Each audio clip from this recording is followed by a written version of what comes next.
বিষ্ণু ঈসা ইসলাম খেটে খাওয়া মানুষদেরকে এত ভালোবাসতেন, বিদায় হজের মতো এত গুরুত্বপূর্ণ ভাষণও এই মেহনতি মানুষদের কথা বাদ যায় না। সুবহানাল্লাহ পড়বেন না? দিনটা ছিল জুমাবার। বিষ্ণু ঈসা ইসলাম আরাফাতের ময়দানে দাঁড়িয়ে ঐতিহাসিক একটা ভাষণ দিলেন। এই ভাষণের নাম হলো বিদায় হজের ভাষণ। এই বিদায় হজের ভাষণেও খেটে খাওয়া মানুষের কথা বিশ্বনবী বাদ দেয় নাই। বিশ্বনবী বলেছেন, আরিক্কাকুম, খবরদার অধীনস্থ কর্মচারীদের সাথে খারাপ আচরণ করো না। আতঈমুহুম মিম্মা তাকুলুন ওয়াকসুহুম মিম্মা তালবিসুন। খবরদার মনে রেখো, তোমরা যা খাবে তোমাদের অধীনস্থ কর্মচারীদেরও তা খাওয়াবে, তোমরা যা পড়বে তাদেরও তা পড়াবে। বিশ্বনবী শেষ নিঃশ্বাস ত্যাগ করে যাওয়ার আগে যেই কয়েকটা কথা বলেছিলেন তার মধ্যে মেহনতি মানুষদের জন্য কথা আছে রাড়াই। বিষ্ণু ঈসা ইসলাম যখন শেষ নিঃশ্বাস ত্যাগ করবেন তিনি বলেছিলেন, আসসালাত আসসালাত, উম্মতেরা নামাজ নামাজ নামাজ ছেড়ে দিও না, নামাজ তরক করো না, নামাজ কাজা করো না। আর বলেছিলেন, ওমা মালাকাত আইমানুকুম, অধীনস্থ কর্মচারীদের সাথে খবরদার খারাপ আচরণ করো না। যারা কর্মচারীদের সাথে খারাপ আচরণ করে, যারা মানুষের কাছ থেকে শ্রম নিয়ে কাজ করিয়ে টাকা দেয় না, কিয়ামতের দিন তাদের বিরুদ্ধে মামলা দায়ের করবে কে? কে করবে? হাদিসে কুদসি সাক্ষী বিষ্ণু ঈসা ইসলাম বলেন, আল্লাহ তাআলা ফরমান, আনা খাসমুহুম সালাসাতুন আনা খাসমুহুম ইয়াউমাল কিয়ামা। তিন শ্রেণীর ব্যক্তির বিরুদ্ধে আল্লাহ বলেন, আমি নিজেই কিয়ামতের দিন মামলা দায়ের করব। I will be against them in the day of judgment. Three categories of people, I will be against them in the day of judgment. তিন শ্রেণীর লোক কিয়ামতের দিন তারা ছাড় পাবে না। আল্লাহ বলেন, আমি নিজেই তাদের বিরুদ্ধে মামলা দায়ের করব। এর মধ্যে এক শ্রেণীর লোক হচ্ছে রাজুলুন ইস্তাজারা আজিরান ফাস্তাউফা মিনহু ওয়া লাম ইউতি আজরা। একজন শ্রমিক ভাড়া করে তার কাছ থেকে কাজ নিয়েছে কিন্তু তার পারিশ্রমিক আদায় করে নাই। এরকম আছে না নাই? দাপট দেখায় ইউনিভার্সিটির ক্যান্টিনগুলোতে। ইউনিভার্সিটির ক্যান্টিনে যে খায় মাগার বিল দেয় না, এরকম টাকায় আছে না নাই? চায়ের দোকানে চা খায় পরে দিব, বিল দেয় না, আছে না নাই? দোকানে যে পণ্য কিনে বিল দেয় না, পরে দিব, আছে না নাই? কিয়ামতের দিন আল্লাহ তোর এই মাস্তানি ছুটাবে, চিল্লা এখন ঠিক কিনা? আনা খাসমুহুম, আমি নিজেই তাদের বিরুদ্ধে মামলা দায়ের করব। কথাটা কার? এজন্য বিশ্বনবী বললেন, খবরদার মেহনতি মানুষ, খেটে খাওয়া মানুষ, এদের দোয়া কবুল হয়ে যায়। আতুল আজিরা আজরাহু ক্বাবলা আন ইয়াজিফা আরাকুহু। খবরদার বিশ্বনবী বললেন, শ্রমিকের ঘাম শুকিয়ে যাওয়ার আগে তাদের পারিশ্রমিক মিটিয়ে দাও। বিশ্বনবীর বিখ্যাত হাদিস, আতুল আজিরা আজরাহু ক্বাবলা আন ইয়াজিফা আরাকুহু। শ্রমিকের ঘাম মাটিতে লাগার আগে, শুকিয়ে যাওয়ার আগে তাদের পারিশ্রমিক মিটিয়ে দাও। কেননা তারা যদি বদদোয়া করে তোমার জীবনকে জাহান্নাম বানিয়ে দিবে কে? বিষ্ণু ঈসা ইসলাম সব সময় খেটে খাওয়া মানুষদেরকে আগলে রাখতেন। সব সময় শুধু যে ভাষণে মেহনতি মানুষদের সাথে ভালো আচরণ করতে বলতেন, শ্রমিকদের সাথে ভালো আচরণ করতে বলতেন, এমনটা নয়। ওনার ব্যক্তিগত জীবন ঘাটলেও দেখা যায় উনি শ্রমিকদের সাথে কেমন আচরণ করেছেন। বিষ্ণু ঈসা ইসলামের একজন খাদেম ছিল, আপনারা তার নাম জানেন কি নাম? সবাই বলেন আনাস। আওয়াজ করে বলেন বিশ্বনবীর খাদেমের নাম। নামটা কেমন লাগে? ভালো লাগে? ছেলে হইলে রাখবেন তো? রাখবেন? অনেকে আমার জিজ্ঞেস করে যে আমার একটা ছেলের নাম বলে দেন। এই এলাকার যদি কারো সম্ভাব্য আগন্তুক 2-1 মাস পরেই ছেলে পৃথিবীতে আসবে, এর নাম রাখবেন আনাস। নাম কি রাখবেন? খাদিমু রাসূলিল্লাহ, আল্লাহ রাসূল সাল্লাল্লাহু আলাইহি ওয়াসাল্লামের খাদেম। এই খাদেমের কাছ থেকে একটু শোনেন ওনার মালিক কেমন ছিল। শুনবেন নাকি কষ্ট হচ্ছে? সম্মানিত ভাইয়েরা খেয়াল রাখবেন, কোন পীর সাহেবের ব্যাপারে যদি আপনি রিপোর্ট চান, পীর সাহেবের বউয়ের কাছ থেকে শুনবেন। কথা কয় না, বোঝে নাই বোধ হয়। একজন পীর সাহেব হুজুর উনি কেমন, রিপোর্ট নেবেন কার কাছ থেকে? কার কাছ থেকে? বউয়ের কাছ থেকে। একজন বড় সাহেব, বড় নেতা, তার ব্যাপারে যদি রিপোর্ট পেতে চান, আমি কয়েকটা জায়গা বলে দিই, এই জায়গাগুলো থেকে রিপোর্ট নেবেন। 1 নাম্বার তার ড্রাইভার, 1 নাম্বার। 2 নাম্বার তার বাড়ির দারোয়ান, 2 নাম্বার। 3 নাম্বার তার খাদেম, 3 নাম্বার। 4 নাম্বার তার ঘরের কাজের মেয়ে, 4 নাম্বার। এদের কাছ থেকে আসল রিপোর্ট পাওয়া যায়, ঠিক কিনা? এবার বিশ্বনবীর ব্যাপারে বিশ্বনবীর খাদেম কি বলে শুনবেন? বুঝে নাই বোধহয়। বিশ্বনবীর ব্যাপারে বিশ্বনবীর খাদেম কি কমেন্টস করছে শুনতে চান? খাদেমের নাম আরো জোরে বলতে হবে। আনাস রাদিয়াল্লাহু তাআলা, আনাস রাদিয়াল্লাহু তাআলা আনহু বলেন, বিশ্বনবী যখন মক্কা থেকে মদিনায় হিজরত করে আসলেন, মদিনার অলিতে গলিতে আনন্দের বন্যা বয়ে গেল। তলা আল বাদরু আলাইনা বলে সবাই বিশ্বনবীকে বরণ করে নিল, সবাই বিশ্বনবীর সাথে দেখা করতে আসলো। সবাই যখন আনসারী নারী পুরুষরা দেখা করতে যায়, আমার আম্মাও বলল, আনাস মক্কা থেকে বিশ্বনবী এসেছে, চলো তোমারে নিয়ে দেখা করতে যাই। আনাসের মা আনাস রাদিয়াল্লাহু তাআলা আনহু তখন খুব ছোট্ট, তিনি যে দেখে মানুষের ভিড়ে আনাসকে নিয়ে সামনে যাওয়া যায়, আর তিনি দেখলেন মদিনার অলিতে গলিতে মানুষের ভিড়, আনসারী আবাল বৃদ্ধ বনিতা নারী পুরুষ সবাই বিশ্বনবীর সাথে দেখা করছে। আর যারাই দেখা করছে হাতে কোনো না কোনো হাদিয়া নিয়ে বিশ্বনবীর সাথে দেখা করতেছে। সুবহানাল্লাহ কবেন না? আনসারী যত সাহাবারা বিশ্বনবীর সাথে দেখা করতে এসেছে কি নিয়ে আসছে? কথা কয় না? তাহাদাও তাহাব্বু, হাদিয়া দাও, একে অপরকে হাদিয়া দাও, তোমাদের মধ্যে ভালোবাসার বন্ধনকে বাড়িয়ে দিবে কে? আনাসের মা বললেন, আমি মানুষ ধাক্কাতে ধাক্কাতে বিশ্বনবীর সামনে পর্যন্ত গেলাম, যে দেখি সবাই বিশ্বনবীর হাদিয়া দেয়। আমি বিশ্বনবীর সামনে যে কাঁদো কাঁদো সরে বললাম, ইয়া রাসূলুল্লাহ ইয়া হাবিবাল্লাহ, লাম ইউবকি রাজুলুন ওয়ালা ইমরাআতুন মিনাল আনসার ইল্লা ক্বাদ আতহাফাকা বিতুহফা। ও নবী, আমি দেখতে পেয়েছি আনসারী এমন কোন নারী নাই, এমন কোন পুরুষ নাই যে আপনাকে আপনার হাতে কোনো না কোনো হাদিয়া দেয় নাই। ওয়া ইন্নী লা আকদিরু আলা যালিকা মা উতহিফুকা বি, কিন্তু ইয়া রাসূলুল্লাহ ইয়া হাবিবাল্লাহ, আমার কাছে তো কোনো টাকা নাই, আমার কাছে কোনো পয়সা নাই, আমার ঘরে এমন কোনো জিনিস নাই যেই জিনিসটা আমি আপনারে হাদিয়া দেব, ইল্লা ইবনি হাদা, আমার এই নাড়ছেড়া ধন কলিজার টুকরা সন্তান আনাস ছাড়া। ও আখিরি জামানার পয়গম্বর, আমি আমার কলিজার টুকরা আনাসকে আপনারে হাদিয়া দিয়ে দিলাম। ইয়া রাসূলুল্লাহ, মদিনার আনসারী এমন কোন নারী পুরুষ কেউ তো বাকি নাই যে আপনাকে হাদিয়া দেয় নাই, সবাই তো হাদিয়া দিল, কিন্তু আমি তো হাদিয়া দেওয়ার মতো আমার কাছে কিছু নাই। আপনারা কি হাদিস থেকে নেয়া এই গল্পটা বুঝতে পেরেছেন? কথাটা শুনতেছিলেন? আনাস রাদিয়াল্লাহু তাআলা আনহুর মা বললেন, ইয়া রাসূলুল্লাহ, আনসারী এমন কোন নারী নাই, এমন কোন পুরুষ নাই যে আপনারা হাদিয়া দেয় নাই, কিন্তু আমার তো হাদিয়া দেওয়ার মতো কিছু নাই আমার এই কলিজার টুকরা আনাস ছাড়া। কি আর আমি করব, আমার কলিজার টুকরা আনাসকে আমি আপনার দরবারে হাদিয়া দিয়ে দিলাম। ইয়া রাসূলুল্লাহ, আমার ছেলেটারই আপনারা হাদিয়া দিলাম। খুদ হাদা ইয়াখদুমুকা মা বাদালাক, আপনার যেই কাজ লাগবে, যেই খেদমতের প্রয়োজন আপনার এই খেদমত করবে। ও নবী, আমি জানি আনাস আপনার বেশি খেদমত করতে পারবে না, আনাস আপনার মেসওয়াক এনে দিবে, অজুর পানি এনে দিবে, জুব্বা লাগলে জুব্বাটা এনে দিবে, ছোটখাটো কাজ করে আপনারে সাহায্য করবে। আমার কলিজার টুকরা সন্তানকে চিরকালের জন্য আমি আপনারে হাদিয়া দিয়ে দিলাম। আনাস রাদিয়াল্লাহু তাআলা আনহু বর্ণনা করছেন, আমি দাঁড়িয়ে দাঁড়িয়ে শুনছি আমার আম্মা বলছে আমি নাকি বিশ্বনবীর জন্য হাদিয়া। সুবহানাল্লাহ পড়েন। এবার খেদমত শুরু করলো সাইয়েদনা আনাস। ছোট্ট মানুষ কি আর করবে, কতটুকু খেদমত আর করতে পারবে? বিশ্বনবীর মেসওয়াকটা এনে দেয়। সুবহানাল্লাহ পড়েন। বিশ্বনবীর আতরের শিশিটা এনে দেয়, বিশ্বনবীর জাইতুনের তেলের বোতলটা আগিয়ে দেয়, বিশ্বনবীর জামাটা প্রয়োজনে বিশ্বনবীর হাতে এনে দেয়।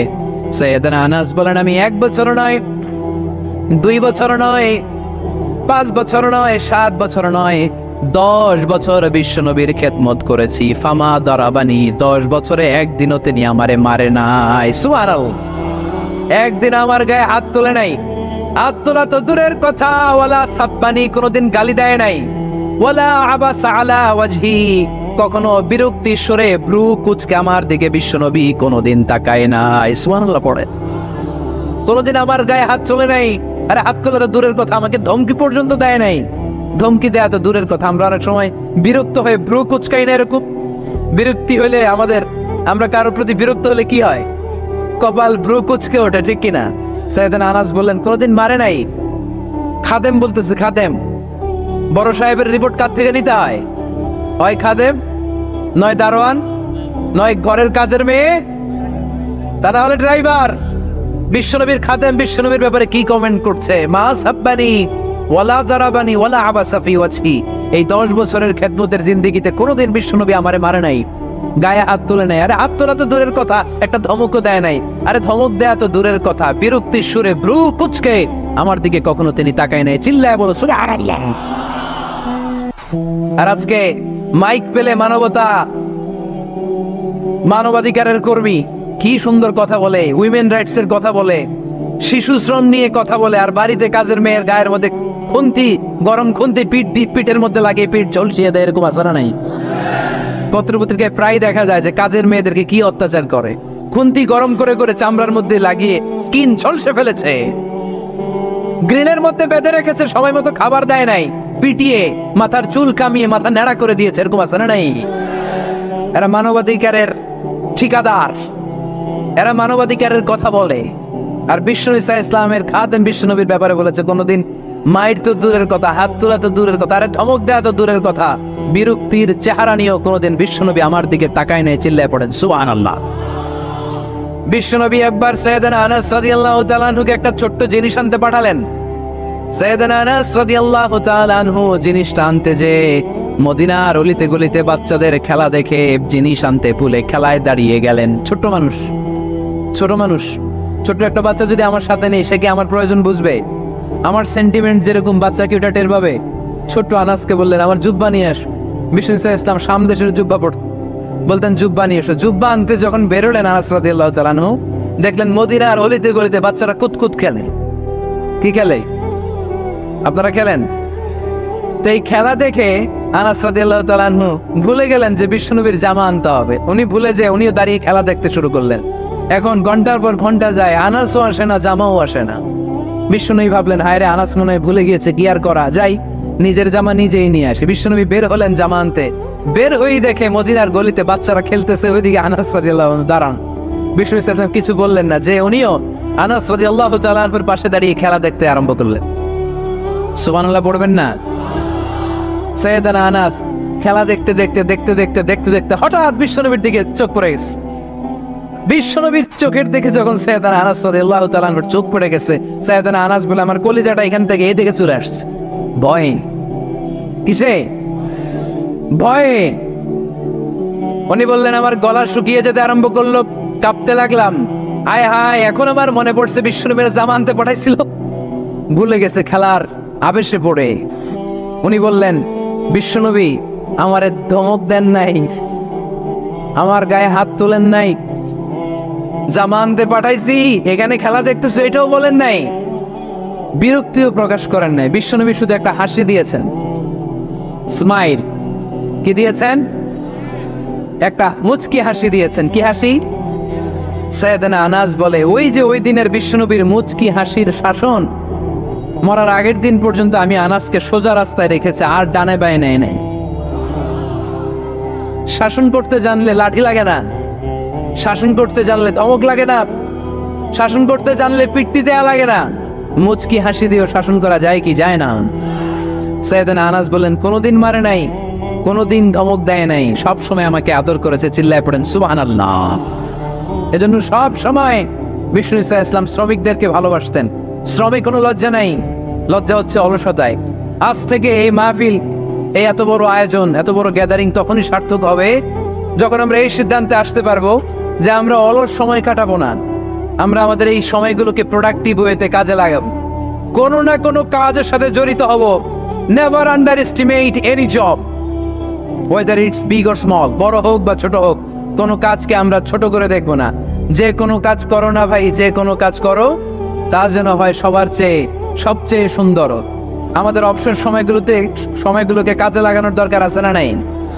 আমরা নিজেদেরকে কর্মঠ করে কর্মজীবী হিসেবে, শ্রমজীবী হিসেবে নিজেদেরকে প্রতিষ্ঠিত করতে চাই। রাজি আছো মুসলমান? লক্ষ্মীপুরের যুবক ছেলেরা আওয়াজ করে বলো পারা যাবে? লজ্জা কিসে? লজ্জা কিসে? অনেকে টাঙ্কি মারে এদিক সেদিক ঘুরে আর বলে আমার আব্বা চেয়ারম্যান। আরে তোর আব্বা চেয়ারম্যান, তুই কি?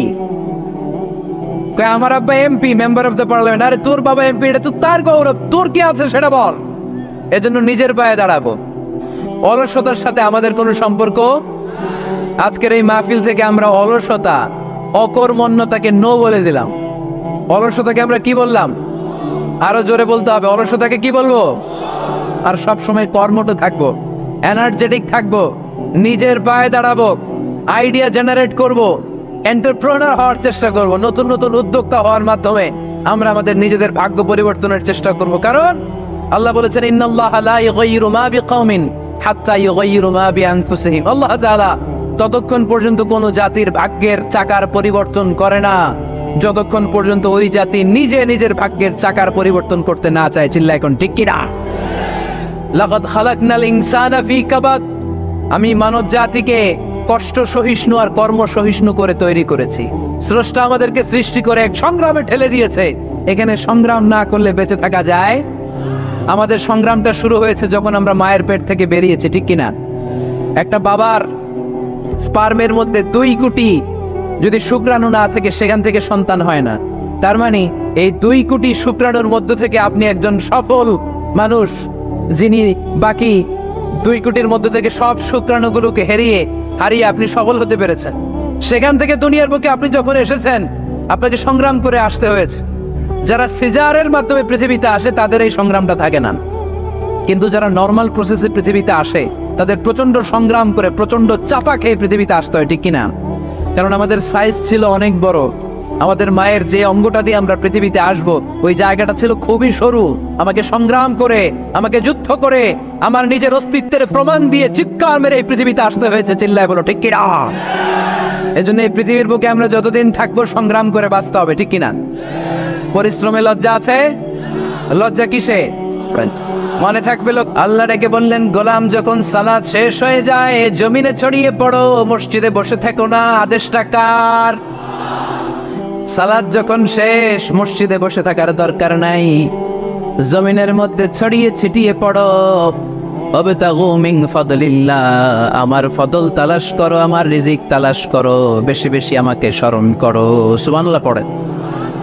তার মানে ইসলামের বিধান হচ্ছে, যখন সালাতের সময় হবে আপনি মসজিদে যাবেন, আবার সালাত শেষ আপনি আপনার কাজে চলে যাবেন। when you are done with your salah, spread out to your workplace. কাজ শেষ তো আপনার কর্মস্থলে চলে যান। এটা হচ্ছে ইসলামের নিয়ম। নামাজের আজান যখন হবে সবাই মসজিদে ঢুকবে, সালাম ফিরিয়ে নামাজ শেষ সবাই মসজিদ থেকে বের হয়ে যাবে। শিক্ষক চলে যাবে স্কুলে, কৃষক চলে যাবে ফসলের খেতে, ব্যবসায়ীরা চলে যাবে শপিং মলে, মেম্বার অফ দ্য পার্লামেন্ট চলে যাবে সংসদ ভবনে।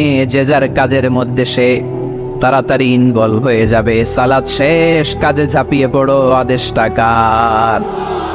তাহলে ইসলামে ইবাদতের অ্যাটিটিউডটা বুঝতে পারছেন? কাজের সময় কাজ, নামাজের সময়, আওয়াজ করে বলেন, কাজের সময়, নামাজের সময়। সুন্দর হয়েছে না বিষয়টা? ফাইদা কুদিয়াতিস সালাতু ফান্তাশিরু ফিল আরদ। যখন তোমাদের সালাত শেষ তখন জমিনে ছড়িয়ে পড়ো। জমিনটাকে আল্লাহ আমাদের জন্য উর্বর বানিয়েছেন। জমিনে বীজ রোপণ করে দিলেই এখানে ফসলের ব্যবস্থা করে দেয় কে? ওয়াল্লাযী জাআলা লাকুমুল আরদা যালুলান ফামশু ফি মানাকিবিহা ওয়া কুলু মির রিজকি ওয়া ইলাইহিন নুশুর। তিনি তো এমন সত্তা যিনি তোমাদের জন্য জমিনটারে ফ্ল্যাট বানিয়ে দিয়েছেন, সমতল বানিয়ে দিয়েছেন। এই জমিনের অলিতে গলিতে, বনে বাদারে, রাস্তায়, সাগরে, পাতালে, পাহাড়ে, বিভিন্ন জায়গায় তোমরা ঘুরে বেড়াও। সেখানে যে আমি আল্লাহর রিজিক তালাশ করো। সুবহানাল্লাহ। এই জমিনটাকে আল্লাহ সাহালাতুল মাসালিক, চলার জন্য সহজ বানিয়ে দিয়েছেন, ফ্ল্যাট। বিমান থেকে এটা খুব সুন্দর দেখা যায়, জমিনটা খুব ফ্ল্যাট দেখা যায়, সমতল। এই সমতল হওয়ার কারণে এখানে চাষাবাদের সুযোগ সুবিধা করে দিয়েছে কে? তাহলে বোঝা গেল এই জমিনটা সমতল এবং উর্বর, ভেরি ফার্টাইল ল্যান্ড। আমাদের সালাত শেষ আমরা কাজে চলে যাব, আবার আজান হলে মসজিদে ঢুকে যাব। এটাই হচ্ছে ইসলামের নিয়ম। সাইয়েদনা ওমর ফারুক যখন মসজিদে নববীর ইমাম, তিনি ইয়ামান দেশের কিছু লোকদের সাথে সাক্ষাৎ করলেন। কোন দেশের? ইয়েমান যুদ্ধ বিধ্বস্ত একটা দেশ এখন।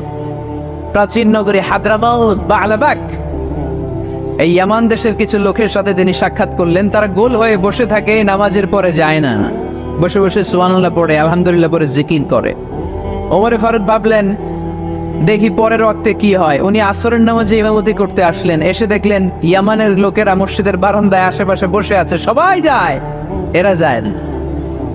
মাগরিবের সালাতে উনি ইমামতি করতে আসলেন, ওমরে ফারুক নামাজ শেষ করে দেখলেন সবাই চলে যায়, কিন্তু ইয়ামানের লোকগুলো যায় না। এশার সালাত পর্যন্ত তিনি ওয়েট করলেন। এশার নামাজ পড়ে চলে যাওয়ার সময় ওমরে ফারুক দেখলেন সবাই নামাজ পড়ে কাজে চলে যায়, কিন্তু ইয়ামান দেশের লোকগুলো যায় না। ওমরে ফারুক বললেন, মা বালুকুম মা খাতবুকুম, ঘটনা কি, কি হয়েছে তোমাদের? সবাই নামাজ পড়ে চলে যায়, কাজে যায়, তোমরা যাও না কেন? এখানে কি করো? ইয়ামানিরা বলতে শুরু করলো, নাহনু আল মুতাওয়াক্কিলুনা আলাল্লাহ, আমরা এখানে আল্লাহর উপর তাওয়াক্কুল করে বসে আছি। ওমর ফারুক অবাক হলেন, আনতুম আল মুতাওয়াক্কিলুনা ফিল্লাহ, তোমরা আল্লাহর উপর তাওয়াক্কুল করে বসে আছো? তো এই যে সারাটা দিন খাপটি মেরে এখানে বসে থাকলে তোমাদের খাবার আসে কোত্থেকে? উপার্জন হয় কি করে? ইনকাম আসে কোত্থেকে? রুজি রুটি হয় কোত্থেকে? ইয়ামানি লোকগুলো বললো, আমরা এখানে বসে বসে জিকির করি, তেলাওয়াত করি, বুজুর্গের মতো বসে থাকি, আমাদের বুজুর্গিয়া জিকির দেখে আশেপাশের লোকেরা এসে আমাদেরকে খাবার দিয়ে যায়। ওমরে ফারুক বললেন, সর্বনাশ, তাইলে তো তোমরা আল মুতাওয়াক্কিলুনা ফিল্লাহ নও, তোমরা হচ্ছে আল মুতাওয়াক্কিলুনা আলা বা'দিকুম বা'দা, একে অপরের উপর নির্ভরশীল। যারা প্লেটে করে খাবার নিয়ে আসে তোমরা তাদের উপর তাওয়াক্কুল করছো, কারণ তারা যদি প্লেট ভরে খাবার নিয়ে আসে তোমাদের পেটে কোনো দানা পানি পড়বে না। তোমরা আল্লাহর উপর মুতাওয়াক্কিলুনা আলাল্লাহ নও, তোমাদের সাধ্যের সবটুকু করার পরে তারপরে তোমরা তাওয়াক্কুল করবে। কি সুন্দর ইসলাম! এক সাহাবী বললেন, ইয়া রাসূলুল্লাহ, আমি উটে চড়ে এসেছি, তো আপনি তো আমাদেরকে তাওয়াক্কুলের ওয়াজ করেছেন, আমি উটের রশিটা গাছের মধ্যে না বেঁধে যদি শুয়ে থেকে আল্লাহর উপর তাওয়াক্কুল করে, উটটা থাকবে না? বিশ্বনবী বললেন, না, তোমার উট থাকবে না, আগে রশি দিয়ে উটটা বাঁধো, ইয়াকিলহা সুম্মা তাওয়াক্কাল আলাল্লাহ, আগে টাইট করে রশি দিয়ে গাছের সাথে উটের রশিটা বাঁধো, এরপর আল্লাহর উপর তাওয়াক্কুল করো। এটার নাম তাওয়াক্কুল। চিল্লায় বলেন ঠিক কি না? আপনার পার্টটা আপনার করতে হবে, আপনার যে রোল, এই রোলটা প্লে করতে হবে। আপনার সর্বোচ্চটুকু করার পরে আমরা তাওয়াক্কুল করি একজনের উপর। চিল্লায় বলেন তিনি কে? ওমর ফারুক বললেন, তোমরা মুতাওয়াক্কিলুনা আলাল্লাহ নাও, তোমরা বের হয়ে যাও, খবরদার এরপরে কোনো দিন তোমাদেরকে যেন এই মসজিদের মধ্যে ঘাপটি মেরে গোল হয়ে বসে থাকতে না দেখা যায়। কারণ ফাইদা কুদিয়াতিস সালাতু ফান্তাশিরু ফিল আরদ ওয়াবতাগু মিন ফাদলিল্লাহ, ইসলামের বিধান হচ্ছে যখন নামাজ শেষ মসজিদে বসে থাকা যাবে। চিল্লায় বলেন, বসে থাকা যাবে? যাবে না, সর্বোচ্চটুকু করে তারপরে আপনাকে বের হয়ে যেতে হবে। প্রতিদিন সকালবেলা পাখির বাসা থেকে দেখবেন পাখিগুলো খালি পেটে বের হয়ে যায়। আপনাদের এই এলাকায় পাখির বাসা আছে? কি পাখির বাসা আছে? হ্যাঁ, সব পাখি আছে। তো সকালবেলা দেখবেন পাখির বাসা থেকে পাখিগুলো খালি পেটে বের হয়ে যায়। বিকেল বেলায় পাখিগুলোর ওদর ভর্তি করে, পেট ভর্তি করে আবার পাখির নিড়ে ফিরিয়ে দেয় কে? কারণ পাখিগুলো তাওয়াক্কুল করেছে কার উপর? পাখিগুলো তাওয়াক্কুল করে যদি পাখির নিড়েই বসে থাকতো, ওদের পেটে খাবার আসতো? কথা বলেন। বিশ্বনবী এটাই বললেন, তাকদু খিমাসান ওয়া তারুহু বিতানান, তোমরা যদি পাখির মতো তাওয়াক্কুল করো, মানে আল্লাহর উপর তাওয়াক্কুল করে জমিনে বের হয়ে যাও, তোমাদেরও রিজিকের দায়িত্ব নিয়ে নিবে কে? সকালবেলা প্রতিটা পাখি না খেয়ে বের হয়ে যায়, একটা পাখির পেটের ভেতরে কোনো দানা পানি নাই, কিন্তু আল্লাহর উপর তাওয়াক্কুল করে পাখিগুলো যখন বের হয়ে যায়, বিকেল বেলা পেট ভর্তি করে, ওদর ভর্তি করে আবার পাখির নিরে পাখিগুলোরে ফিরিয়ে দেয় কে? পাখিগুলোকে আমাদের মতো খাবার জমা করে রাখতে পারে? আমরা তো 7 দিনের বাজার একবারে করে ফ্রিজে রাখি। পাখিদের ফ্রিজ আছে না? আছে। আমাদের অতিরিক্ত টাকা হলে আমরা ব্যাংকে ব্যালেন্স করে রাখতে পারি, অ্যাকাউন্ট করে রাখতে পারি। পাখিরাও তো অ্যাকাউন্ট করে রাখে না? না, প্রতিদিন না খেয়ে বের হয়। কালকে ওই পাখিটা কি খাবে, কোন জায়গা থেকে তার রিজিকের ব্যবস্থা হবে, আল্লাহ ছাড়া কেউ জানে। এটার নাম তাওয়াক্কুল। এটার নাম কি? আমাদের সাধ্যের, আমাদের ক্যাপাসিটি, আমাদের ক্যাপাবিলিটির সবটুকু করে আমরা তাওয়াক্কুল করি একজনের উপর। চিল্লায় বলেন তিনি কে? এই জন্য বিষ্ণু ইসা ইসলাম বলেছেন, মা আকালা আহাদুন তুআমান ক্বাত্তু খায়রুম মিন আইয়াকুলা মিন আমালি ইয়াদি। নিজ হাতে উপার্জিত খাবারের চেয়ে, অর্থের চেয়ে শ্রেষ্ঠ খাবার পৃথিবীর কোন মানুষ কোনোদিন ভক্ষণ করে নাই। চিল্লায় কোন সুবহানাল্লাহ। শ্রেষ্ঠতম খাবার নিজ হাতে উপার্জিত খাবার। ঘাম জড়িয়ে যে অর্থ উপার্জন করা হয়, যে ইনকাম করা হয়, এটা হালাল। আর হালাল খেয়ে দোয়া করলে কবুল করে কে? এজন্য খেটে খাওয়া মানুষ, শ্রমজীবী মানুষ আর মেহনতি মানুষদেরকে বিশ্বনবী খুব ভালোবাসতেন। তারা বিশ্বনবীর বন্ধু আর বিশ্বনবী ছিল তাদের বন্ধু। সুবহানাল্লাহ পড়েন। এত ভালোবাসতেন বিশ্বনবী খেটে খাওয়ার মেহনতি মানুষদেরকে। সব সময় বিশ্বনবী সাল্লাল্লাহু আলাইহি ওয়াসাল্লাম তাদের জন্য দোয়া করতেন। এজন্য যারা খেটে খায় তারা কপালওয়ালা, তারা মুস্তাজাবুদ দাওয়া। তারা কি? মুস্তাজাবুদ দাওয়া মানে এমন ব্যক্তি যে ব্যক্তি দোয়া করতে দেরি হয় কিন্তু দোয়া কবুল হতে দেরি হয় না। চাকরি করেন কে কে? চাকরিও তো অনেক করে দেখি। আপনার সে চাকরির বাজার খুব মন্দা, ঠিক কিনা? বাংলাদেশ ইন্ডিয়াতে চাকরি পেতে অনেক কষ্ট। সামান্য একটা পদের জন্য যেখানে চেয়েছে ক্লাস 8 পাস, এখানে ডবল মাস্টার ডিগ্রি অ্যাপ্লাই করছে কয়েক লক্ষ। এজন্য আমাদেরকে উদ্যোক্তা হতে হবে। You have to be the entrepreneur. আমাদের উদ্যোক্তা দরকার, বেশি বেশি নতুন নতুন উদ্যোক্তা। নিজেই এমন আইডিয়া নিয়ে আসবে যেই আইডিয়া বিক্রি করে দুর্দান্ত আইডিয়া দিয়ে তুমি পুরো দেশ কাঁপিয়ে দিতে পারো। আইডিয়াস পারা যাবে না, নতুন আইডিয়া দিয়ে গোটা বিশ্ব কাঁপাচ্ছে। এই উবার যখন চালু হলো, আমি তখন মালয়েশিয়ায় শুনলাম বাংলাদেশে নতুন আর একটা বাইরে হয়েছে, পাঠাও। কি নাম? এটা বোধহয় সারা বাংলাদেশ ব্যাপী হয় নাই, 3টা জায়গায়, সিলেটে, চট্টগ্রামে আর ঢাকায়। এরা আরো চালাক। এই বাংলাদেশের ছেলেপেলেদের মাথায় চিকন চিকন অনেক বুদ্ধি। এরা ভাবলো এই উবার দিয়ে আর আমরা কত আগাবো, আমাদের গাড়ি আরো ছোট করতে হবে। এরা মোটরসাইকেল রাইড দেওয়া শুরু করছে। জ্যামের শহর ঢাকা, চিপা চাপা দিয়া এরা আপনারা নিয়ে জায়গা মতো পৌঁছায় দেবে। তো এই যে উবারের পরে আমাদের ছেলেরা বানাইলো পাঠাও। এরপরে কত কিছু বানাচ্ছে ছেলেপেলেরা, আমি তো এগুলো দেখে অবাক। রকমারি.com নাম শুনছো? বিক্রয়.com নাম শুনছো? ঘরে বসে বসে কোটি কোটি টাকা হাতিয়ে নিচ্ছে তারা। Just they are selling their ideas. যেহেতু আমাদের চাকরি কম, ওই চাকরির বাজারে আমরা লাইন দিতে চাই না। আমাদের মেধাকে খাটিয়ে খাটিয়ে আমরা নতুন তরুণ উদ্যোক্তা বানাতে চাই। চিল্লায় বলো ঠিক কিনা? উদ্যোক্তা যত বাড়বে ততই দেশের কল্যাণ হবে। মানুষ তাদের আইডিয়াকে কাজে লাগিয়ে গোটা বিশ্বকে তাক লাগিয়ে দিচ্ছে। আমরা আমাদের সমতল ভূমিতে চাষ করতে চাই না। মালয়েশিয়াতে একটা এলাকা আছে ক্যামেরুন হাইল্যান্ড, ওরা পাহাড়ের মধ্যে চাষাবাদ করে গোটা মালয়েশিয়ার খাদ্যদ্রব্যের অভাবকে মুক্ত করে দিয়েছে। পাহাড়ের মধ্যে ওখানে ফুলের বাগান। ক্যামেরুন হাইল্যান্ড প্রায় 6000 ফিট উঁচু, প্রচন্ড ঠান্ডা। এই ঠান্ডা পাহাড়ে হিল ট্রাক্স এরিয়াতে মালয়েশিয়ার এই ক্যামেরুন হাইল্যান্ডে ওখানে আছে ফুলের বাগান, আছে ফলের বাগান, আছে চায়ের বাগান। ওখানে মধুর চাষ হয়, ওখানে শাকসবজি চাষ হয়, ওখানে অনেক কিছু চাষাবাদ হয়। ওই ফলমূল শাকসবজি দিয়ে গোটা মালয়েশিয়ার 14টা স্টেটে যত শাক সবজি ফলমূল লাগবে ওরা আঞ্জাম দেয়। আর আমরা আমাদের সমতল ভূমিতে চাষ করতে চাই না। আমরা চাষাবাদকে খুব লজ্জা মনে করি। এটা ভুল আইডিয়া। আমাদের যে এলাকা যেই জিনিসের জন্য বিখ্যাত ওইটাকে আমাদের ব্র্যান্ডিং করতে হবে। লক্ষ্মীপুর কিসের জন্য বিখ্যাত? নারিকেল সুপারি। নারিকেল সুপারি যে পৃথিবীর কত মানুষ, ইন্দোনেশিয়ান লোকেরা মুড়ির মতো খায় নারিকেল আর সুপারি। তো এইটারে আমাদের ব্র্যান্ডিং করতে হবে।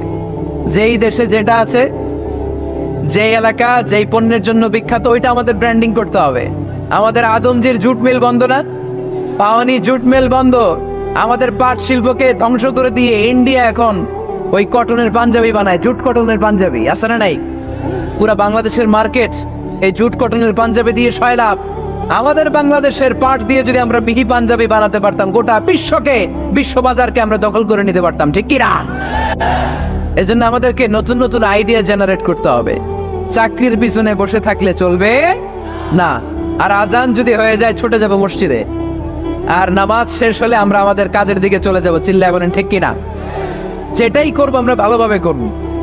আল্লাহ বলেছেন লিয়াবলুয়াকুম আইয়ুকুম আহসানু আমালা। লক্ষ্মীপুরের ভাইয়েরা আওয়াজ করে উত্তর দেন। আওয়াজ করে উত্তর দিতে হবে। জান্নাতে যেতে হলে 100তে কত নাম্বার পেতে হবে? হ্যাঁ, হয় নাই 51। কি নাম তোমার? হ্যাঁ, ফরহাদ। জান্নাতে যেতে হলে 100তে আমার দরকার 51। 100তে কত লাগবে?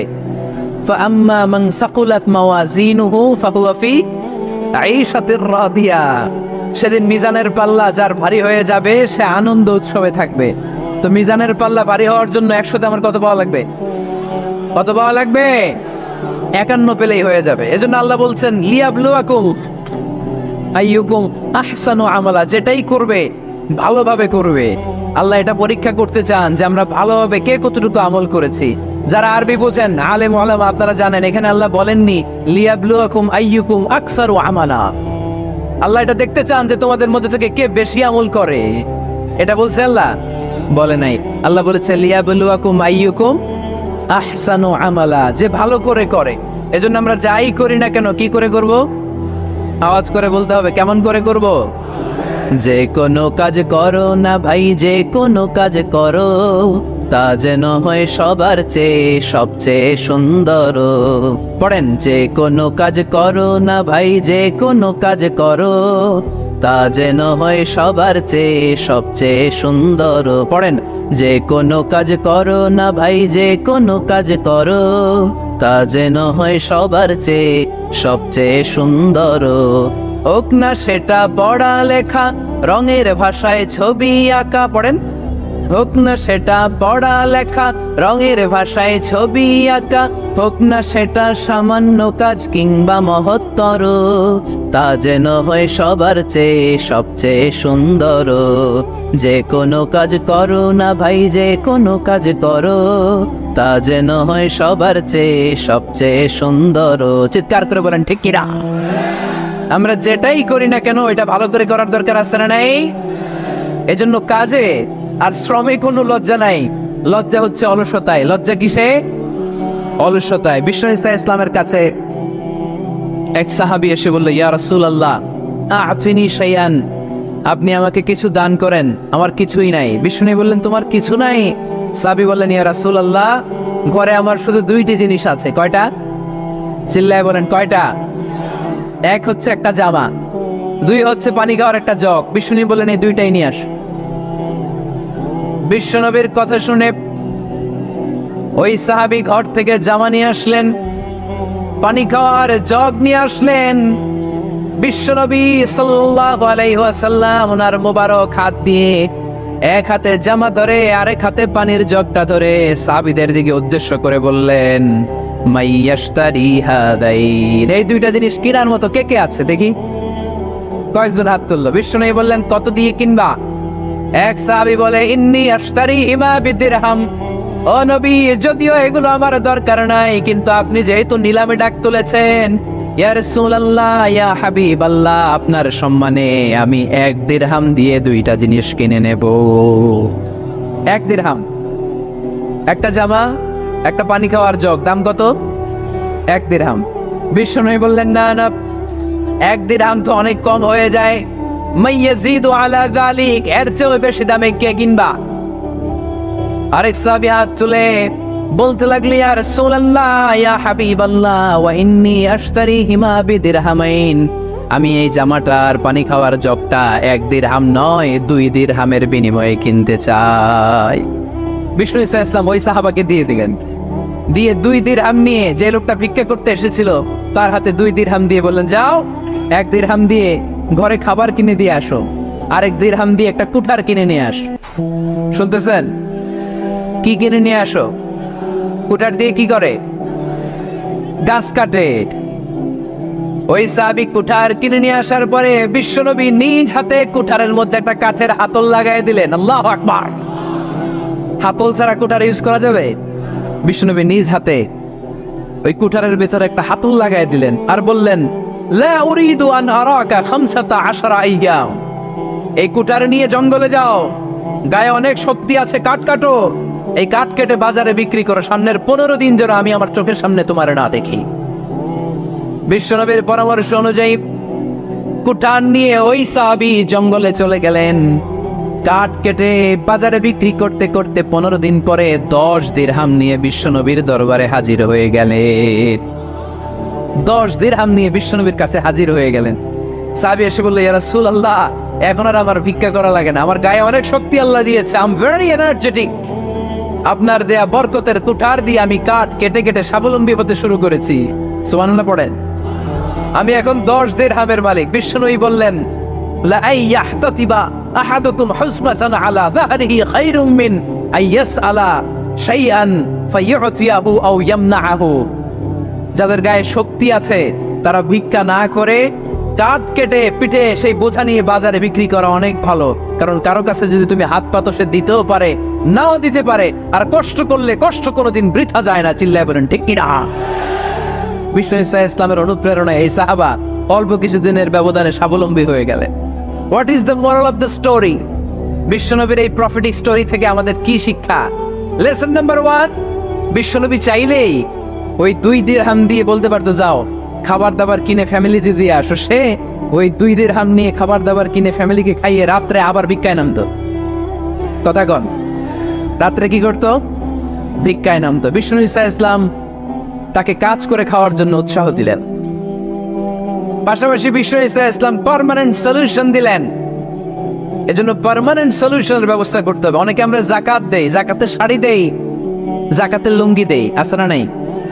লক্ষ্মীপুরে এরকম দেয় নাকি? কি দেয়?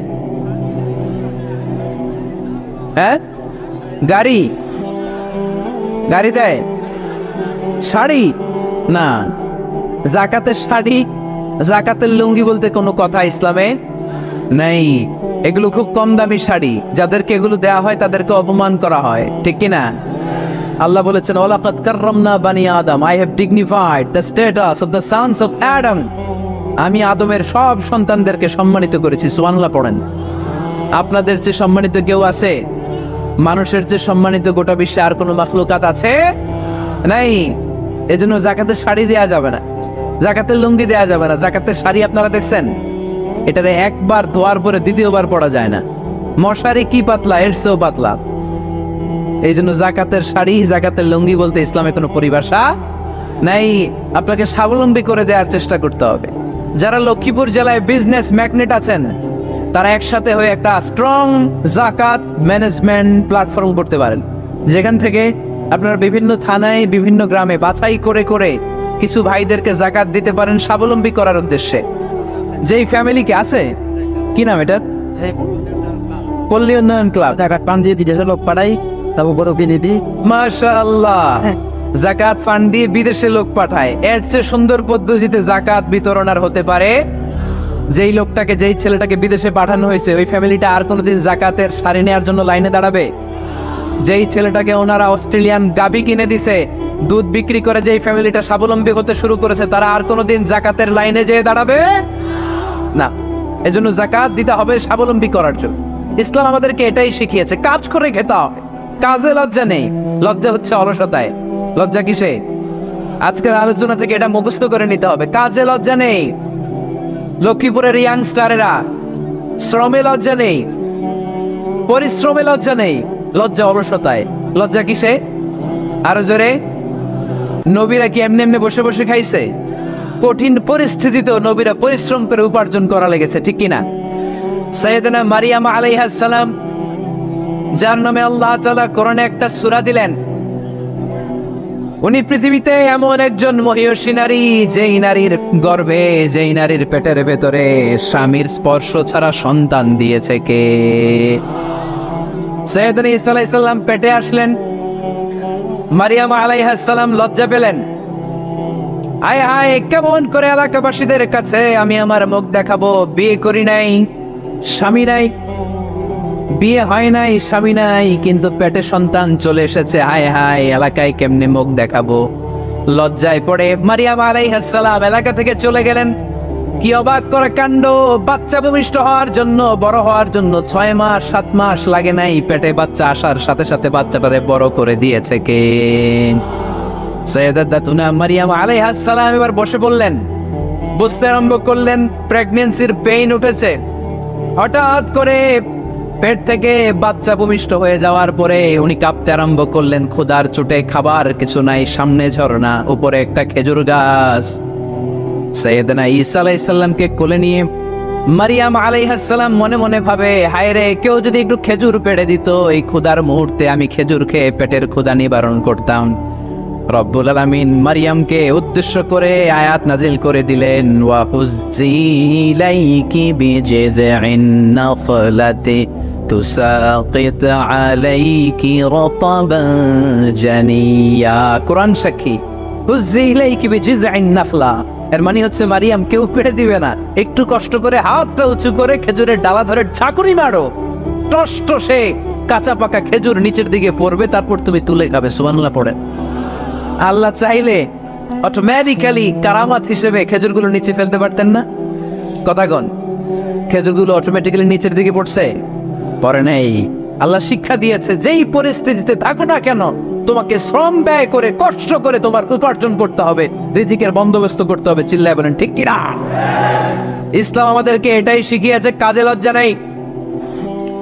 আবার বিশ্বনবী বললেন, ইন খামাতিস সাআ ওয়াফি ইয়াদি আহাদিকুম ফাসিলাতুন, তোমাদের কারো হাতে যদি একটা চারা বীজ থাকে, সে যদি দেখে কিয়ামত হতে শুরু করেছে, ফাইন ইসতাতাআ আন ইয়াগরিসাহা ক্বাবলা আন তাকুমাস সাআ ফালইয়াগরিসহা, কারো হাতে একটা চারা বীজ নিয়ত করেছে, চারা বীজটা রোপণ করবে, ইন দ্য মিন টাইম দেখলো কিয়ামত হতে শুরু করেছে, বিশ্বনবী বললেন, যদি তোমার সুযোগ থাকে কিয়ামত হওয়ার আগে চারা বীজটা রোপণ করে দাও। কথা বুঝতে পেরেছেন? আপনার হাতে একটা চারা বীজ, আপনি প্ল্যান করেছেন এই চারা বীজটা রোপণ করবেন, ইন দ্য মিন টাইম দেখলেন কি হওয়া শুরু হয়েছে, ইযা জুলজিলাতিল আরদু জিলজালাহা, দেখো বিকল্প শুরু হয়েছে, কিয়ামত হয়ে যাবে। বিশ্বনবী বললেন, কিয়ামত হইতেছে ওদিকে, আর তোমার হাতে যদি চারা বীজ থাকে, দেরি করো না, কিয়ামত তোমার কাছ পর্যন্ত আসার আগে সুযোগ পেলে চারা বীজটা রোপণ করে দাও। ইসলাম শিখিয়েছে শেষ নিঃশ্বাস পর্যন্ত তোমাকে লড়ে যেতে হবে। এই পৃথিবীতে কেউ কাউকে জায়গা করে দেয় না, জায়গা করে নিতে হয়। এটা এই ফুল বিছানো কোনো ফুল সজ্জা নয়, এটা কণ্টকা কীর্ণ, কেউ আপনার স্পেস করে দিবে না, কেউ আপনাকে সুযোগ করে দিবে না, কেউ আপনার জায়গা করে দিবে না, বরং আপনি জায়গা করে নিলে টাইনা নিচে নামাবে। কথা বলেন। এজন্য কখনো অলসতাকে স্থান দেয়া যাবে। রাসূল বাত্তালি, দুঃখানু শয়তান, অলস মস্তিষ্ক শয়তানের আড্ডা। অলস যদি কেউ থাকে, এটারে টেনে বেঁধে কাজে নামাবেন, পারা যাবে? আমরা আজকে অলসতাকে নো বলে যাবো এই মাহফিল থেকে। অলসতাকে আমরা কি বলবো? আওয়াজ করে বলতে হবে, অলসতাকে কি বলবো আমরা? মুমিনের জীবনে কোনো অলসতা নাই। অলস হয় মুনাফিকরা। অলস হয় কারা? চিল্লায় বলতে হবে। মুমিনরা অলস হয়। অলস হয় কারা? এজন্য কোরআনে আল্লাহ একথাও বলে দিলেন, ওয়াইদা কামু ইলাস সালাতি কামু কুসালা ইউরাউনান নাসা ওয়ালা ইয়াযকুরুনাল্লাহা ইল্লা কালিলা। সুবহানাল্লাহ পড়েন। মুনাফিকরা যখন মানুষকে দেখানোর জন্য নামাজে যায়, ওই নামাজে তাদের ইখলাস নাই, ওই নামাজের ভেতরে তাদের কোনো খুশু খুদু নাই, ওই নামাজের ভেতরে আছে শুধু অলসতা। ওই নামাজে কি আছে? কিন্তু আমরা যখন নামাজে যাই, আমাদের অলসতা আছে? আমরা নামাজ পড়লে আমাদের হৃদয়টারে সজীব করে দেয় কে? আমরা ওযু করলে আমাদের মনটাকে চাঙ্গা করে দেয় কে? আমরা মসজিদে ঢুকলে হৃদয়টাকে প্রাণবন্ত করে দেয় কে? মুমিন ওযু করলে চাঙ্গা হয়। বিষ্ণু ঈসা ইসলাম বললেন, ইয়াকিদু শাইতানু আলা কাফিয়াতি রাসি আহাদিকুম ইদা নাম। খেয়াল করে শুনবেন লক্ষ্মীপুরের ভাইয়েরা, চমৎকার একটা হাদিস। আমরা যখন ঘুমোতে যাই, শয়তান আমাদের প্রত্যেকের মাথার পিছনে 3টা অলসতার গিট মারে। কয়টা? আওয়াজ করে বলেন। 3টা অলসতার গিট মারে। ইয়াকিদু শাইতানু আলা কাফিয়াতি রাসি আহাদিকুম সালাসা উকাব। 3টা গিট মারে যখন আমরা ঘুমোতে যাই। অলসতার 3টা গিট মেরে আমাদের কানের সামনে এসে ফিসফিস করে মন্ত্র পড়তে থাকে, আলাইসা লাইলুন তাওয়ীলুন ফারকুদ, আলাইসা লাইলুন তাওয়ীলুন ফারকুদ। বিশাল লম্বা রাত, ঘুমাও, অনেক সময় আছে, ঘুমাও। রাত 5টা বেজে যাচ্ছে, তাহাজ্জুদের সময় শেষ হয়ে যাচ্ছে, তখনও শয়তান বলে রাত অনেক লম্বা, ঘুমাও। ফজরের সময় পার হয়ে যাচ্ছে, সূর্য উঠে যাচ্ছে, শয়তান বলে আলাইসা লাইলুন তাওয়ীলুন ফারকুদ, এখনো অনেক সময় আছে, লম্বা লম্বা লম্বা চৌড়া রাত পড়ে আছে, তুমি ঘুমাও। বিশ্বনবী বললেন, ফাইন ইস্তাইকাযা ওয়া যাকারাল্লাহ ইনহাল্লাত উকদা। আমার উম্মতের কেউ যখন ঘুম থেকে জেগে ঘুম থেকে ওঠার দোয়া পড়া শুরু করে দেয়, অলসতার প্রথম গিটটা সাথে সাথে খুলে দেয় কে? আপনি ঘুম থেকে উঠেই যখন ঘুম থেকে ওঠার দোয়া পড়বেন, আপনার অলসতার প্রথম গিট খুলে দেয় কে? ঘুম থেকে ওঠার দোয়াটা কি? আলহামদুলিল্লাহিল্লাযী আহিয়ানা বা'দা মা আমাতানা ওয়া ইলাইহিন নুশুর। প্রশংসা সে আল্লাহর, যে আল্লাহ আমাদেরকে লম্বা একটা ঘুম শেষে, মৃত্যু শেষে আমাদেরকে ঘুম থেকে উঠালেন। এই দোয়াটা পড়ার সাথে সাথে শয়তান যে 3টা গিট মারছে, ওই 3টার একটা খুলে দেয় কে? Fine তাওয়াদ্দা in হাল্লাত উকদা। ঘুম থেকে জেগে ঘুমের দোয়া পড়ার পরে যখন কেউ ওযু করে ফেলে, অলসতার দ্বিতীয় গিটটাও খুলে দেয় কে?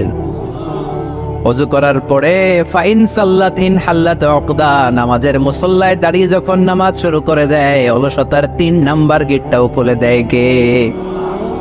3টা গিট যখন খুলে দেয়, বিষ্ণু ইসলাম বললেন ফাসবাহা নাশীতাল কলব।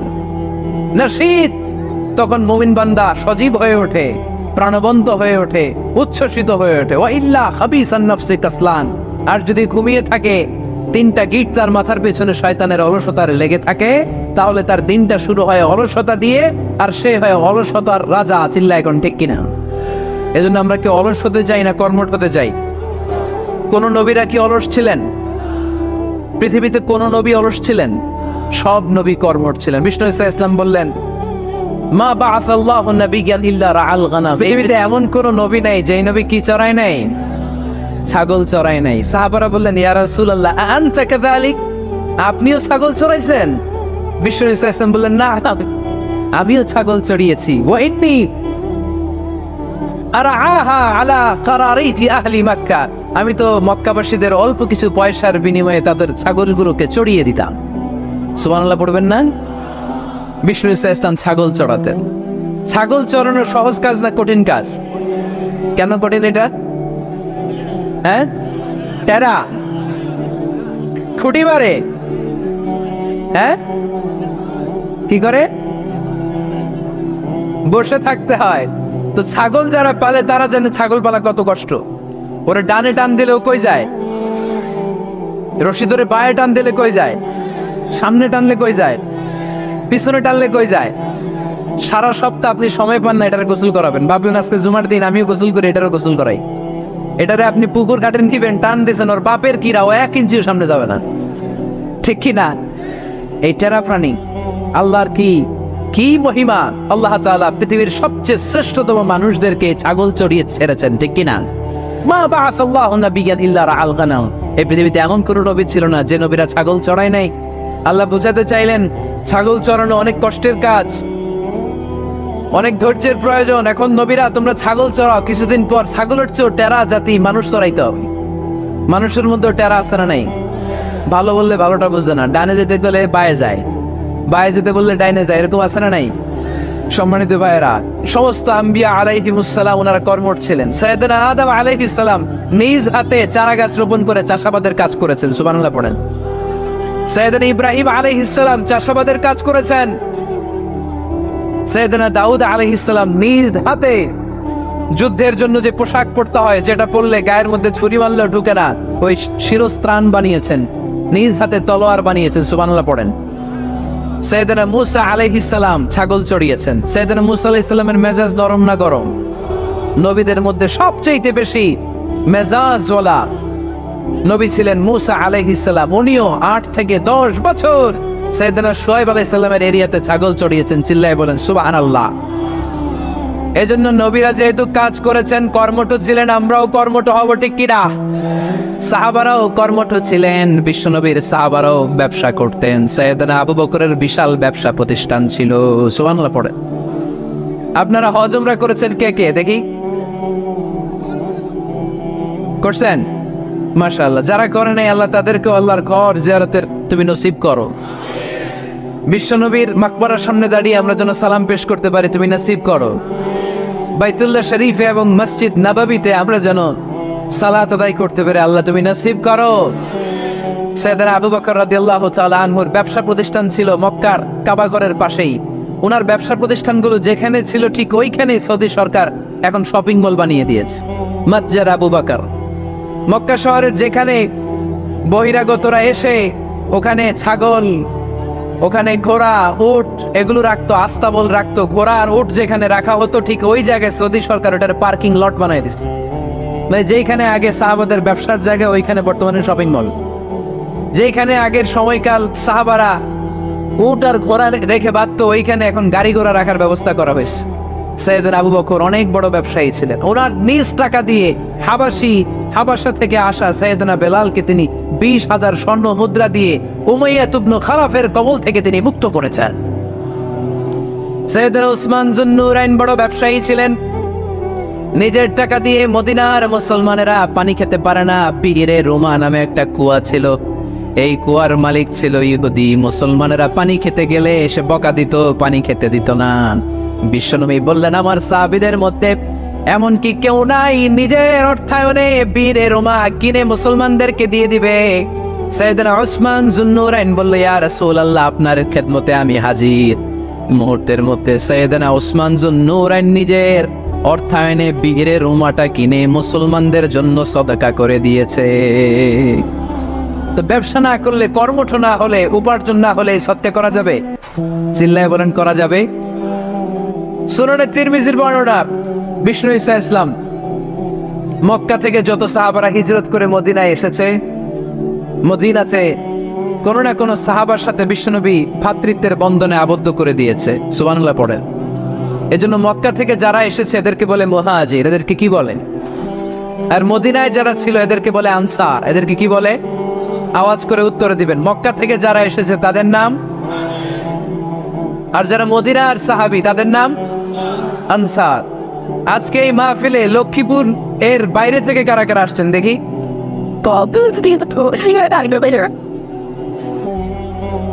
মাশাআল্লাহ, মাশাআল্লাহ, অনেক আসছে। আল্লাহ ভাইদেরকে তুমি কবুল করো, হাত নামান। এই যে লক্ষ্মীপুরের বাইরে থেকে যে ভাইরা আসছে তারা লক্ষ্মীপুরের মেহমান, ঠিক কিনা? মক্কা থেকে হিজরত করে যে সমস্ত সাহাবারা এসেছিল তারা ছিল মদিনার মেহমান। বিশ্বনবী এক এক মক্কার সাহাবীকে মদিনার এক এক সাহাবীর সাথে ভ্রাতৃত্বের বন্ধনে আবদ্ধ করে দিলেন। আব্দুর রহমান ইবনে আউফ রাদিয়াল্লাহু তাআলা আনহু, ওনার সাথে ভ্রাতৃত্বের বন্ধনে যে সাহাবীকে বিশ্বনবী আবদ্ধ করে দিলেন, ওনার নাম হচ্ছে সাআদ ইবনে রাবিয়া। কি নাম? মদিনার অনেক বড় ব্যবসায়ী। বিশ্বনবী বললেন, ও আব্দুর রহমান ইবনে আউফ, সম্পদ ছেড়ে দিয়ে, পরিবার ছেড়ে দিয়ে, স্থাবর সব ছেড়ে দিয়ে আল্লাহ রাসূলের ভালোবাসায় মক্কা থেকে মদিনায় এসেছো। মদিনায় তোমার চিন্তা নাই, সাদ ইবনুর রবিকে আমি তোমার ভাই বানিয়ে দিলাম। সাদ ইবনুর রবি তোমার আপন ভাইয়ের মতো। সাদ ইবনে রবি বলল, আব্দুর রহমান, জীবনে তোমারে কোনোদিন দেখি নাই, তোমারে আমি চিনি না, তোমার নাম শুনি নাই, কিন্তু বিশ্বনবীতে তোমার দায়িত্ব আমাকে দিয়েছে। আমার চেয়ে বড় ধনী এই মদিনার মধ্যে দ্বিতীয় কেউ নাই। আজ থেকে তুমি আমার ভাই, আজ থেকে তুমি আমার কি? আল্লাহ আমাকে যত সম্পত্তি দান করেছে তার অর্ধেক সম্পত্তি আমি তোমার নামে দিয়ে দিলাম। ও আব্দুর রহমান ইবনে আউফ, শুধু তাই নয়, রব্বুল আলামিন আমাকে 2 জন স্ত্রী দিয়েছে। কয়জন? তুমি দেখো আমার কোন স্ত্রীকে তোমার বেশি ভালো লাগে, যার নাম তুমি বলবে সাথে সাথে আমি তারে তালাক দিয়ে দেব। তার ইদ্যত পালন শেষে তুমি তাকে বিয়ে করে তোমার সাথে নিয়ে যাবা। সুবহানাল্লাহ পড়েন। কারণ বিশ্বনবী তোমার দায়িত্ব আমার কাছে দিয়েছে, তুমি আমার ভাই। আমি মদিনার সবচেয়ে বড় ধনী, আমার অর্ধেক সম্পদ আমি তোমারে দিয়ে দিব। আমার 2 স্ত্রীর 1 স্ত্রীকে তোমারে দিয়ে দিব। সাইয়েদনা আব্দুর রহমান ইবনে আউফ এই কথা শুনে অবাক হলেন। অবাক হয়ে উনিও এক অবাক কথা বললেন। উনি বললেন, লা হাজাতা লি ফি ইয়া আখি, ও আমার প্রাণের ভাই, তোমার কথা শুনে আমার হৃদয়টা ভরে গিয়েছে, কিন্তু তোমার সম্পদেরও দরকার আমার নাই, তোমার স্ত্রীরও দরকার আমার নাই। বারাকাল্লাহু ফি মালিক ওয়া লি আহলিক, আল্লাহ তোমার মালেও বরকত দেখ, তোমার সম্পদেও বরকত দেখ। তুমি শুধু একটু কষ্ট করবা। কি কষ্ট?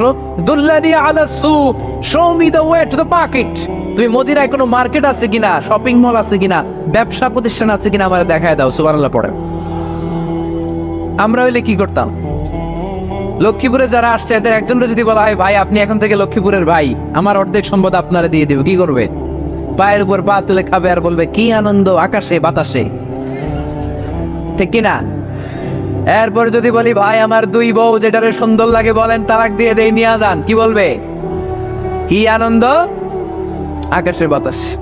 আল্লাহ রাসূলের সাহাবী আব্দুর রহমান ইবনে আউফ বললেন, লা হাজাতা লি ফি, আমার দরকার নেই। দুল্লানি আলা সুক, just show me the way to market, এখানে মার্কেট কই আছে দেখায় দাও। অবাক হয়ে গেলেন সাদ বিন রাবিব, বললেন ও আব্দুর রহমান ইবনে আউফ, ঠিক আছে তুমি যদি নিতে না চাও তোমার আমি জোর জবরদস্তি করব না। শুনে রাখো মদিনাতে ইহুদিদের কয়নুকার একটা বাজার আছে। এই কথা বলার সাথে সাথে আব্দুর রহমান ইবনে আউফ চলে গেলেন। এর পরের দিন অল্প কিছু পনির আর ঘি দিয়ে ব্যবসা শুরু করলেন। পনির আর ঘিয়ের ব্যবসা করতে করতে করতে করতে ব্যবসায় তিনি এত লাভ করলেন, তিনি বললেন আমি যদি কখনো মদিনার বালুর মধ্যে হাত দিতাম ওই বালুটারও সোনা বানায় দিত কে। দুল্লানি আলা সুক, লক্ষ্মীপুরের কর্মঠ যুবক ভাইয়েরা, এ আব্দুর রহমান ইবনে আউফ আমাদের প্রেরণা। উনি অন্যের ঘাড়ে পাড়া দিয়ে খেতে যায় নাই, আরেকজনের উপর ডিপেন্ডেন্ট বা নির্ভরশীল হতে যায় নাই। তিনি স্বাবলম্বী হওয়ার শিক্ষা লেসেন কিয়ামত পর্যন্ত গোটা বিশ্বের যুবকদের জন্য রেখে গিয়েছে। চিল্লায় বলো ঠিক কিনা? দুল্লানি আলা সুক, show me the way to market. Market কোথায় দেখাও। পনির আর ঘি নিয়ে ব্যবসা করতে করতে কয়েক মাসের ব্যবধানে ইতিহাস সাক্ষী সৈয়দনা আব্দুর রহমান ইবনে আউফ মদিনার বিশাল বড় বিজনেস ম্যাগনেটে পরিণত হয়ে গেলেন। চিল্লায় পড়েন আল্লাহু আকবার। এজন্য ব্যবসার ভিতরে বরকত ঢুকিয়ে দিয়েছে কে?